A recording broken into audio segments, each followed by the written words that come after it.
আকাশে মেঘ জমেছে। হঠাৎ বিকট শব্দে কেঁপে উঠল চারদিক। বজ্রপাত একটি ভয়ানক প্রাকৃতিক ঘটনা।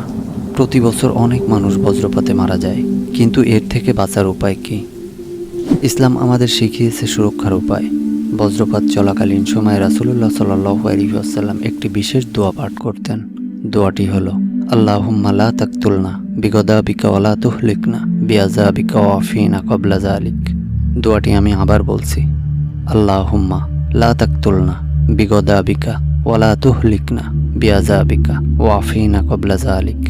অর্থাৎ, হে আল্লাহ, আপনি আমাদেরকে আপনার গজব দিয়ে মারবেন না, আর আপনার আযাব দিয়ে ধ্বংস করবেন না।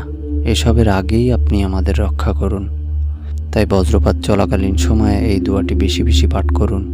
আসুন আমরা এই দোয়াটি শিখে নেই এবং ঝড় বৃষ্টির সময় আল্লাহ তাআলার কাছে আশ্রয় চাই।